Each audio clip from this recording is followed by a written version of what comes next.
Okay, I hope you guys are doing well today. Let's go ahead and get started with the video. I just want to say, whenever it comes to making music, I'm a huge fan of the idea that there are no rules at all when it comes to making music.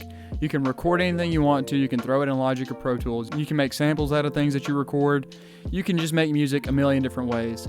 However, I do believe that there are probably some things that you're doing in your home studio that I know I've done in my home studio that are hindering you from making the best music possible. Not only are they hindering you from making the best music possible that you can make, they're also hindering you from making that music as quickly as possible or as efficiently as possible. And it may just be keeping you from making music in general. So with that being said, I'm about to share a list of 5 things that I've done personally in my home studio that kept me from making music, which is really just the goal of all this, right? I'm pretty sure you guys are probably doing this in your home studios as well. Before the video gets started, please do go ahead and smash that like button for the YouTube algorithm. Even hit that subscribe button if you want to see more videos from me in the future. Let's go ahead and get started with the video. Okay, so like I said, I made a list of 5 things, and the first thing on my list is programming your drums at 127 velocity. So if you're using MIDI drums, then you know what I'm talking about. The highest number value that you can program your drums to is 127. All the way red, all the way up, the most intense sound you can get out of your drum samples. I'm assuming with you guys being in home studios like me, you're probably not recording a full drum kit. You probably are sampling your drums and stuff in Logic or in Pro Tools, whatever you're using to program. So not necessarily saying that using real drums is inherently better than MIDI drums in my opinion. I think it's easier to get a really good drum sound from MIDI drums than it is from realistic or from actual drums. However, I do think that there is a standard of the way your drums sound that we're striving towards realistic drum sounds. And if you're playing your drum samples at the highest velocity possible consistently, then you are not getting the most realistic drum sound that you can get from your drum samples. Let's go ahead and take a look at that. I'm gonna hop into Logic really quick. Okay, so here I am in Logic, and I will just say this is not something that I programmed. I'm using One Kit Wonder from GGD, and this is just out of a groove pack that they gave for free. So we'll do the normal appropriate first, okay? So this is not 127 velocity. You can see that the velocities are varying throughout the whole groove, and you'll just take a listen to this.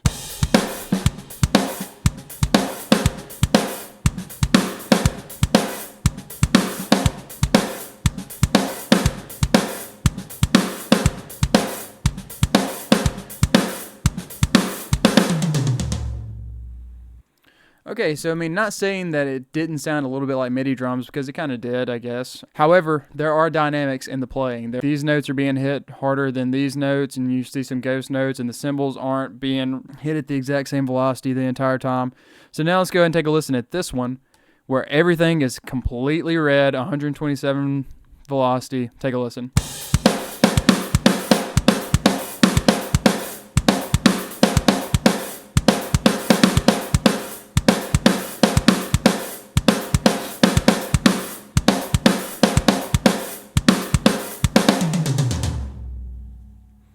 So again, not that those drum sounds sound bad, but it just doesn't sound like a real drummer. It sounds super duper fake. And so you'll just see that changing the velocity of your drum samples throughout the groove or throughout whatever you're programming will not only do a ton for your production, but it'll also help you understand how a drummer would play something. You know that there's like a natural sway to when the drummer hits the cymbals, or just like the drummer can't consistently hit the kick or the snare at the same intensity each time.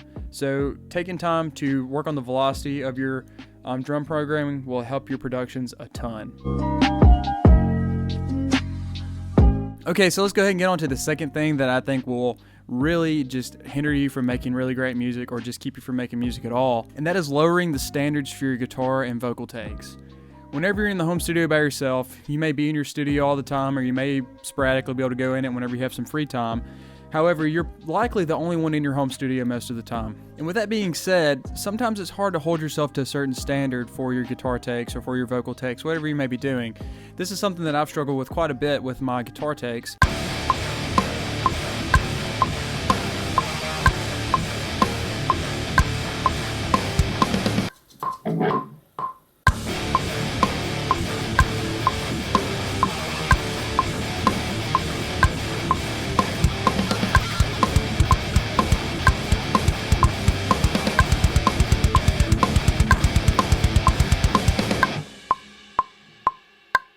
And I've even considered making a video solely on the standards of guitar tracking in a home studio. Let me know if you guys want to see that video. But for instance, something as simple as changing your guitar strings, that's something that we probably don't do nearly enough in the home studio just because we don't really think about it. But if you're going to an actual studio where you're going to release a song, then you would be like pretty much expected to change your guitar strings before going and doing some professional guitar tracks. So, you know, hold yourself to the same standard in your home studio. Listen back and be very critical of your takes. If this is your final take and this is going to be the final product, be super particular about how things sound in both monitors. Don't just listen to one take in the left monitor and one in the right monitor and assume that they're okay. And even if you have to break down guitar parts, a few parts in a riff, then do that. Whatever you have to do to get the tightest and like the most excellent take that you can have for your guitar or for your song, you need to do that kind of stuff. That's what you would do in an actual studio if you were recording in that style. So go ahead and do that in your home studio as well. In the end, you may consider what you're doing to be less professional because you're in your home versus in a professional studio, but I guarantee you that if you just strive to get the perfect takes or nearly perfect takes, and you just strive for that standard of excellence with your guitar takes or your vocal takes, you're going to be super satisfied with the end result, and you're going to be, in the end, just much more proud of yourself because you held yourself to that standard of excellence. And then the next time when you go to record some takes, it's not going to be nearly as hard to get those nearly perfect takes because you've been holding yourself to that standard the entire time you've been doing this. Pretend like you're in a professional studio even though you're in your home studio. Okay, so I kind of expect this third topic to be a bit more controversial than other things. It's kind of conventional belief and some advice I see thrown out on the internet pretty often that if you want to hold yourself accountable for the projects you're working on, then you need to announce those projects out to some kind of public entity. You need to show people that you're working on this project so those people can hold you accountable. However, I do not think that this is always the case. Okay, but there is a research article that I will link in the description of this. You don't have to read through all of it. I'm going to try to sum it up a little bit here, or sum up the idea of it. I'm not going to sum up the whole research experiment. It's from a guy named Peter Galwitzer and his associates. The research article title is "When Intentions Go Public, Does Social Reality Widen the Intention Behavior Gap?" Basically, kind of think of it like this. If you're kind of letting people know what you plan to do, it may almost come off in your mind a little bit as like bragging, hey, listen, I'm a music producer and I'm working on this. So does the idea, or does the fact that you've told people that you're a music producer working on this project, does it give you enough reinforcement and enough kind of like social clout in your mind that you're okay with just that, just saying that you're a music producer? Well, the social proof and people saying, hey, it's cool that you're doing that you never actually get around to doing it. You're just satisfied with calling yourself that and people thinking it's cool that you call yourself that. So the intention behavior gap, does social reality widen the gap between your intentions and what you actually do, your behavior? And this is something that I've actually suffered from, in my opinion. I have teased music on Instagram for years now, probably 3 years. I've put up clips of songs I've been working on. I've put up actual posts. I've put up stories of stuff that I've been working on in my home studios, and I've never personally by myself released any actual music. My bands have released music before, but I've never released anything for my solo projects. And I feel like it may almost be a little bit of this. People know that I work on music and people think that that's cool. I guess they probably don't actually think it's cool, but I never actually get around to doing that. And there's several things that can go into this. So I will show this article, and there's also another link that talks about there's some other forces at work there, not just this idea of like you getting reinforcement and dopamine release from people thinking it's cool that what you're doing, but maybe there's also the fact that you've said this, but you're now afraid of failing, so you don't want to put yourself out there after you've already claimed to do this, so there's a little bit of fear, so you never actually deliver. Bottom line is, I think maybe until you're a little more invested than you might currently be, and maybe you're a little farther along in your project, I would personally hold off on announcing projects until you know that it's happening. Now, there's nothing wrong with having some accountability through maybe your wife, your girlfriend, your friend, whatever. They can hold you accountable to stuff, but I don't think, unless you just want to put stuff up on Instagram all the time, just put up clips, maybe that's your goal. Maybe you don't want to release an actual song, you just want to show people your music on Instagram, then go for that, just keep doing that. However, if your goal is to release an extended project, whether that be a song, an EP, or an LP, I would keep that to myself until you are well into the project and you know it's happening, regardless of the response you get from other people.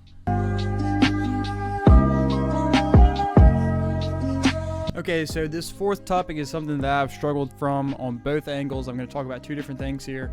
So pirating and buying too many plugins. So like I said, these are two different topics, but they kind of apply to one another. Pirating is a problem all on its own, but it also ties into buying plugins. If you're pirating plugins, I don't care how careful you are. I don't care where you're getting them from. I don't care how you vet your torrents or whatever you're downloading. You're eventually going to mess up your computer. I do not care who you are. When I first started, I had a pretty extensive knowledge of torrenting just any kind of files that I wanted. And I was using a PC at the time. I'm on my Mac now, and I haven't illegally downloaded anything in years, but especially not on this computer because I do not want it to be just filthy virus infested and not work at all. But I went through like 2 or 3 different computers when I was in college, in my early years of college, because I was pirating plugins and stuff.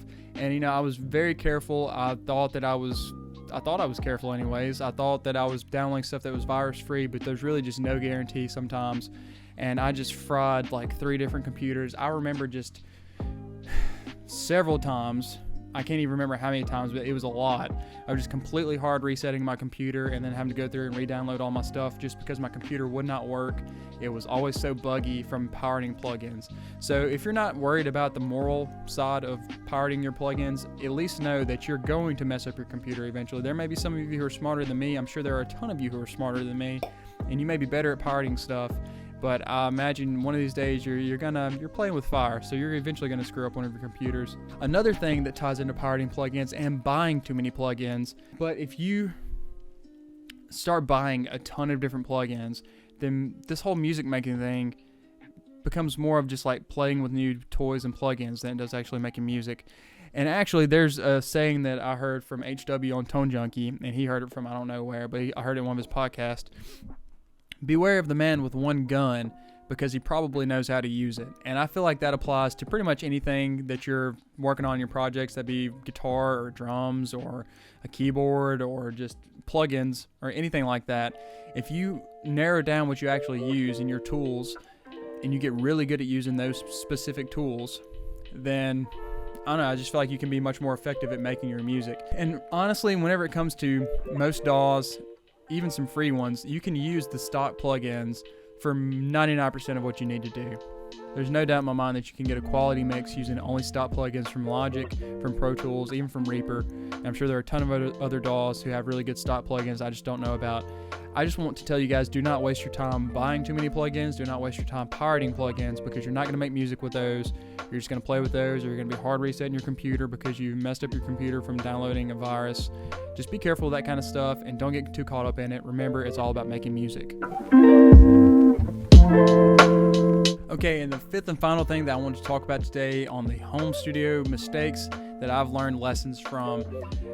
This one is something I still struggle with to this day. It's something that I still do all the time. I've done it with this room. I did it with the room prior to this. I did it with the room prior to that and the room prior to that. Please do not get too caught up in making your home studio perfect. There is no perfect environment for music anywhere, in my opinion. Even professional studios, while they are closer to perfect than most home studios, they have their own quirks about them that make the room not perfect. There is no such thing as a perfect environment to make music. With the room prior to this, I remember just days of building acoustic panels and setting up monitors, and I bought new monitors and waiting until I had SonarWorks to measure my monitors and calibrate them. Just all this different stuff. I was waiting until I had the absolute perfect scenario to make music. I guess for me personally, some of that came down to just fear. The fear of sitting down to make music and not actually being able to make music. And that's still something that I struggle with to this day. It's almost like I'm afraid to sit down and not be able to make a song. So I'm spending my time doing things that I know I can do, like building acoustic panels or just playing guitar or calibrating monitors, looking at gear, whatever. And if you're sitting around and waiting on the perfect studio environment, or you're getting caught up in these things, then you're not going to make music. Like I've said many times, there is another side to the coin here. There's another thing to be said. You may just really, really enjoy just decking out your home studio, which is awesome. I really enjoy doing that. I love making acoustic panels. I love upgrading the room. I love striving to make the room as cool as I possibly can, so it is inspiring to me, and so it's just a joy to be in here. So there's something to be said there. If that's what your hobby is, if your hobby or what you're striving for is making a really cool home studio, then you just dig right in, man. You just go for it. But if you're wanting to make music, I want to tell you, please do not get caught up in those kind of things like I have in the past. By doing this, you're setting obstacles in front of yourself. If you want to make and release music by waiting for the perfect home studio environment, or by not allowing yourself to sit down and strive to make music unless your setup is perfect, you are putting unnecessary obstacles in front of yourself, and it's totally getting in the way of you achieving your goals. And I want you guys to achieve your goals. I want to achieve my goals. So finally, like I said, there's no such thing as a perfect home studio space. You make the space comfortable for yourself and inspiring for yourself, and then you get to making music. All right, what the heck? I just thought of another one. It's not on my notes, but number 6, online education for music production is an awesome thing. There has to be more resources online now than ever before that are affordable and actually very quality. There's free stuff on YouTube that's good. There's paid stuff that you can get for monthly subscriptions, or you can, they have like pay up front kind of things. And there's nothing wrong with that, but you just really need to make sure that you are actually using the education that you're getting, and you're not just sitting around watching videos and taking notes like I've done in the past. I have totally sat around and just watched people mix songs on Nail the Mix, and there's like a certain satisfaction you get from watching a professional mix a song. And then I never actually mixed the song. I would just watch the people on Nail the Mix mix the song, and I would kind of learn stuff from them, but I wouldn't go use those things that I learned, and I wouldn't actually mix a song or practice at all. So there's just a ton of different things that you can do to get in your own way of making music or mixing music or whatever it is you're trying to do. So number 6, the bonus one, education's a good thing, but too much education will get in your way. Okay, I hope you guys really enjoyed this video, and if at any time during the video you felt like I was kind of just peeking into your soul or looking at you and just talking to you directly, if you felt like I was talking about you, please do go ahead and smash that like button, hit the subscribe button. We're going to continue to cover a ton of great home studio content on this channel. If I left anything out, please do share that in the comments as well. I want to know what is getting in your guys' way of making music. There may be something on this list that I left out, but maybe I have some advice that I can give to you guys, or maybe you guys have some advice for me. Either way, please do leave that in the comments. I hope you guys have a great day. I'll see you guys later.